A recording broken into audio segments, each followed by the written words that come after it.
అక్క వదిన కొంట్లో బాగోలేదు. ఆహా, మీ అన్నయ్యని వెళ్ళి ఒక సేరు బియ్యం సొంతంగా సంపాదించి తీసుకురమ్మను. మీ వదినకి ఎక్కడలేని హుషారు వచ్చి లేచి కూర్చుంటుంది. డాక్టర్ మందు రాసిచ్చారు. ఇది మందు కాదు, టానిక్.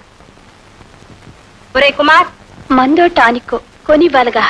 ఈ ఇంట్లో పూటకింత తిండి దొరకడమే టానిక్. అక్క నా దగ్గర డబ్బు లేదు. ఏమిటత్తా? ఇదిగో వెళ్ళి ఇలాంటి లిప్స్టిక్ కొట్టుకొని తీసుకురా. త్వరగా రావాలి, ఆఫీస్ టైం అయింది. ఏమి మీ వదినకు టానిక్ కొనడానికి డబ్బు లేదు, నీ లిప్స్టిక్ మాత్రం ఉందా?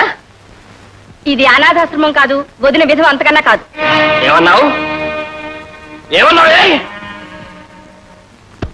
పాపాత్మురాలు, అందరినీ విధవలుగా చూడాలని ఆశగా ఉందా నీకు?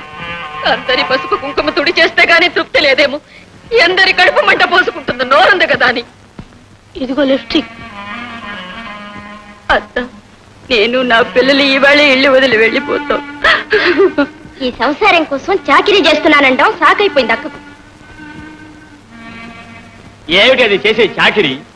ఏమిటది ఉద్ధరించేది? పంచపక్ష ప్రమాణాలు పెడుతోందా, పట్టు పొరుపులు వేస్తోందా? ఏదో సగం కడుపుకు తిని కటికి నేల మీద పడుకుంటున్నాం. తనకి మాత్రం ప్రత్యేకంగా ఒక గది, మంచం, పరుపు, ఫ్యాను, సోఫాలు, షోకులు. ఎంత సంపాదిస్తే మాత్రం 600 సంపాదిస్తున్నాను, ఈ సంసారానికే పోస్తున్నాను అనడమే కాని ఇంటి ఖర్చుకు ఎంత ఇస్తుందని చెప్పవే. లెక్క చెప్పవే. అడిగేవాళ్ళు ఎవరున్నారు? అడుగుతున్నానుగా నేను. మా అవసరాలకు ఇవ్వడానికేమో డబ్బు లేదు, నువ్వు మాత్రం షోకులు చేసుకుని తిరుగుతావు సాని దానిలాగా. నోటికొచ్చినట్టు వాక్కు.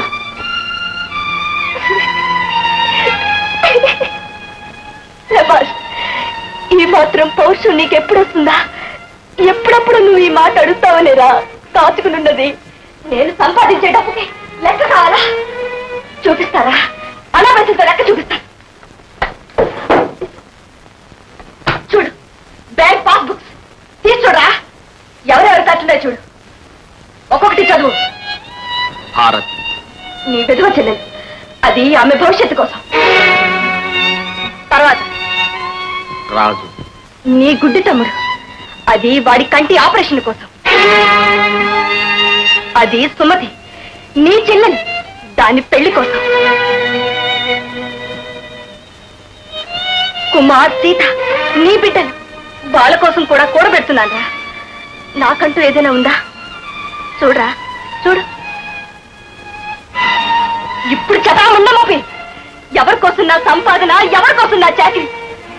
లక్షలు లక్షలుగా చేర్చి పెట్టకపోవచ్చు, కానీ 1 లక్షంతో చేరుస్తున్నాను. పిల్లల కోసం పిచ్చుక గింజలు తెచ్చినట్టు ఒక్కొక్క రూపాయిగా కూడబెడుతున్నాను రా. అదేంటని చూస్తున్నావా? ఏనాడు ఈ సంసారం బరువు బాధ్యతలు మోయడానికి ఒక మగాడంటూ నిలబడతాడో ఆనాడు నేను ఇవ్వబోయే రాజీనామా. ఇప్పుడు అర్థమైందా? నేను సాన్నివేషం వేయటం లేదురా, గాడిద చాకరీ చేస్తున్నా. అందుకే ఈ బూడిద పోస్తున్నా, ఈ బట్టలు మోస్తున్నా. మూర్తి, ఈ క్షణం ఇంటి బాధ్యత తీసుకో. నేను సంతోషంగా వెళ్ళిపోతాను.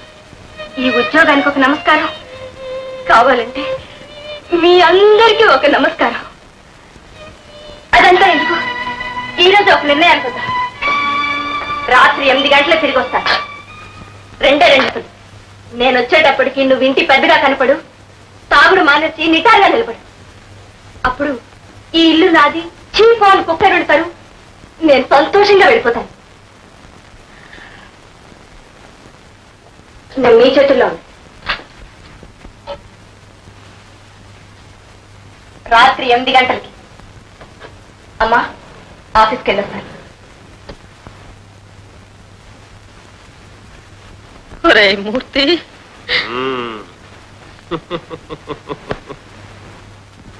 నువ్వేం భయపడకమ్మా, నాకు పౌరుషం ఉంది. ఈ క్షణమే తాగుడు మానేసి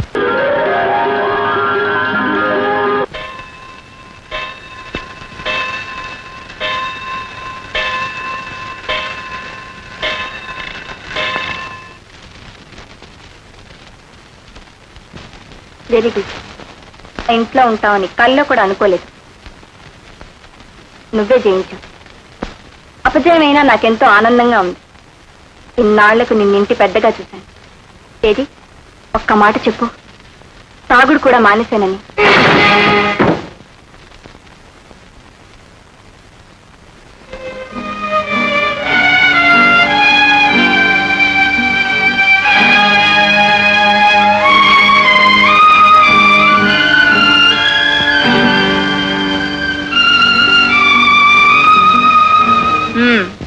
నన్ను గురించి ఏం నిర్ణయం చేసుకున్నారు?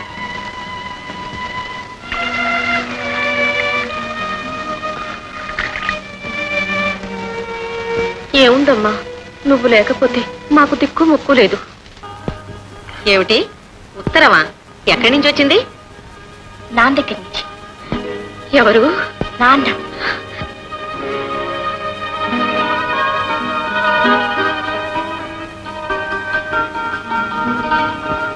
ముందు ఉత్తరం చదవే.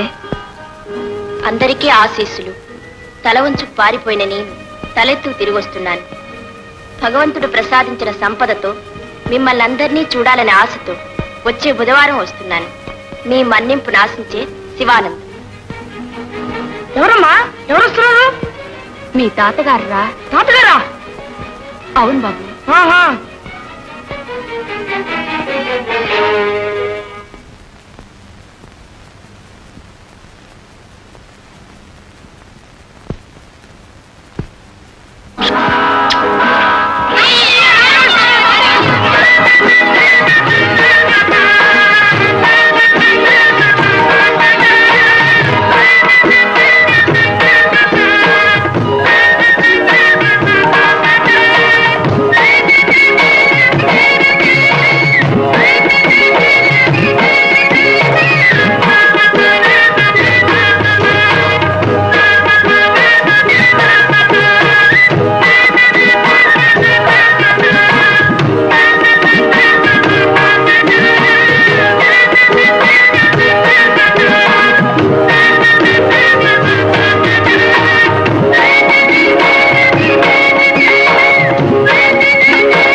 రేపటి నుండి నేను ఉద్యోగం మానేస్తున్నాను. మై గుడ్నెస్, నిజంగానా? రెడీగా ఉంది రాజీనామా. 8 ఏళ్లకు పూర్వం మమ్మల్ని అందరినీ వదిలి వెళ్ళిన మా నాన్నగారు ఈ రోజు తిరిగి రాబోతున్నారు. బాధ్యతలన్నీ ఆయనకు అప్పగించేస్తాను. తర్వాత డుమ్ డుమ్ డుమ్ డుమ్ తు తు తు తు తు తు తాళి ఫటాఫట్. ఆఫీసు, టైప్ రైటర్, 1వ నెంబర్ బస్, క్యూ, ఇవన్నీ ఏవి ఉండవు. అన్నిటికీ బాబాయ్. చాలా సంతోషం అమ్మా. కానీ 1వ నెంబర్ బస్కున్న హుషారే పోతుంది. ఏ ఎందుకని? మీ దగ్గర చివాట్లు తింటానికి కొందరు వస్తారుగా, వాళ్ళకి మీదట రారు. మీరు పెట్టడం వాళ్ళు తింటాం చూసి ఆనందించే అవకాశం మాకుండదు. జిమ్కానా ప్లీజ్.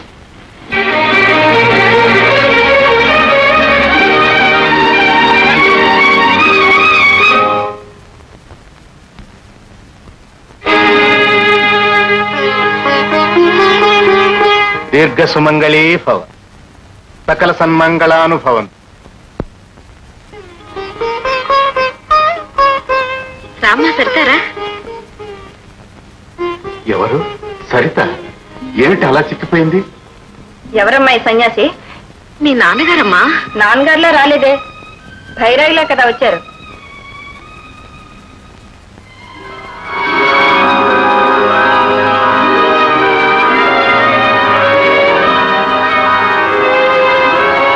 మొన్నేదో పిల్లాటిగా మొక్కలకి మసి పూసుకున్నాం. ఈ రోజు ఈయన నిజంగానే మసిపూసారమ్మా.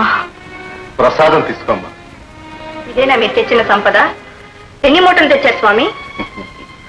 బిడ్డ, నేను ఉత్తరంలో ఉద్దేశించిన సంపద ఏంటో తెలుసా? భక్తి సంపద, జ్ఞాన సంపద, తపస్సంపద, మోక్ష సంపద. చాలు చాలు అమ్మా.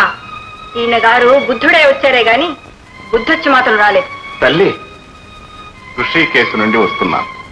కన్యాకుమారికి వెళుతున్నాను. మధ్యదారిలో మిమ్మల్ని అందరినీ చూసిపోదామని. దారిలో చూసిపోదామని వచ్చారే గాని దారి మార్చుకుని రాలేదన్నమాట. చూశారుగా, మేమింకా చావలేదు స్వామి. బిడ్డ, ఆగ్రహంలో ఏదో అంటున్నాం. ఇన్నాళ్ళు మీరు పడ్డ కష్టాలన్నీ విన్నాను.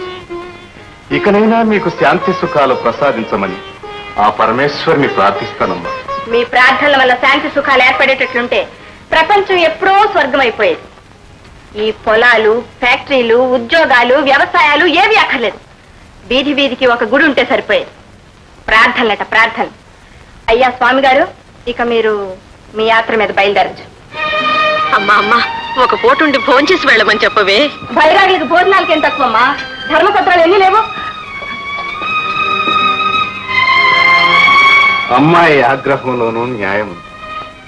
బాధ్యతలు మరిచి పారిపోవటానికి పిరికితనం సార్. మళ్ళీ ఈ వాస్తవ ప్రపంచంలోకి రావటానికి ఎంతో ధైర్యం ఉండాలి. అదే నాకు లేదు పార్వతి. వస్తా.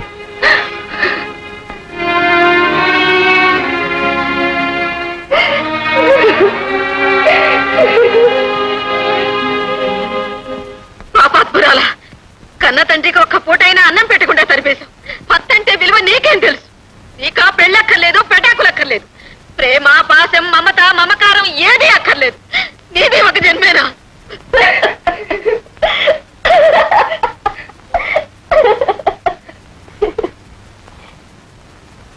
నిజమేనమ్మా, నాది ఒక జన్మేనా. ఏ అనుబంధం, ఆనందం లేని జన్మ, మమత, మమకారం లేని జన్మ. అలాంటిదే ఉంటే ఏనాడో ఎవరితోనైనా లేచిపోయి ఉండేదాన్ని.